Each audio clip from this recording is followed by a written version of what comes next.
মাতৃভাষা দিবসে স্মারক ডাকটিকিট অবমুক্ত করলেন প্রধানমন্ত্রী। মহান শহীদ দিবস ও আন্তর্জাতিক মাতৃভাষা দিবস উপলক্ষে স্মারক ডাকটিকিট অবমুক্ত করেছেন প্রধানমন্ত্রী তারেক রহমান।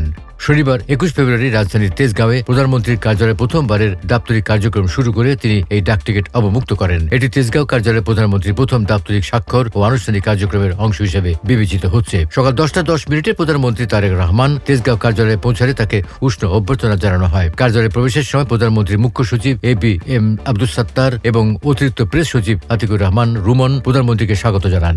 দীর্ঘদিন পরে তেজগাঁও কার্যালয়ে সরকার প্রধানের প্রত্যাবর্তনকে কেন্দ্র করে সংশ্লিষ্ট কর্মচারীদের মধ্যে ব্যাপক উৎসাহ উদ্দীপনা দেখা যায়। কার্যালয়ের মূল ভবনে প্রবেশের আগে সেখানে এক আবেগঘন পরিবেশ তৈরি হয়। প্রধানমন্ত্রী বিভিন্ন স্তরের কর্মকর্তা ও কর্মচারীদের সঙ্গে কুশল বিনিময় করেন এবং তাদের খোঁজ খবর নেন। প্রত্যক্ষদর্শীরা জানান, কার্যালয়ের পুরনো অনেক কর্মচারীকে তিনি নাম ধরে ডেকে কথা বলেন। প্রধানমন্ত্রীর আন্তরিক আচরণে উপস্থিত অনেকে আবেগাপ্লুত হয়ে পড়েন। দাপ্তরিক কাজ শুরুর আগে প্রধানমন্ত্রীর কার্যালয় প্রাঙ্গণে একটি স্বর্ণচাপা ফুলের চারা রোপণ করেন। এরপর মহান আল্লাহ দরবারে শুকরিয়া আদায় করে বিশেষ মোনাজাতে অংশ নেন। মোনাজাতে দেশের শান্তি, সমৃদ্ধি ও মঙ্গল কামনা করা হয়। এ সময় প্রধানমন্ত্রী প্রতিরক্ষা উপদেষ্টা brigadier general doctor AKM Shamsul Islam অবসরপ্রাপ্ত সহ ঊর্ধ্বতন সামরিক ও বেসামরিক কর্মকর্তারা উপস্থিত ছিলেন। স্মারক ডাকটিকিট অবমুক্ত করার পর প্রধানমন্ত্রী সংশ্লিষ্ট কর্মকর্তাদের সঙ্গে সংক্ষিপ্ত মত বিনিময় করেন। পাশাপাশি দেশের গুরুত্বপূর্ণ প্রশাসনিক বিষয়ে প্রয়োজনীয় দিক নির্দেশনা দেন। তেজগাঁও কার্যালয় থেকে দেশবাসীর সেবায় নিজেকে উৎসর্গ করার অঙ্গীকারও পুনর্ব্যক্ত করেন প্রধানমন্ত্রী। এর মধ্যে দিয়ে নতুন সরকারের প্রশাসনিক কার্যক্রম তেজগাঁও কার্যালয়ে পূর্ণদমে শুরু হলো।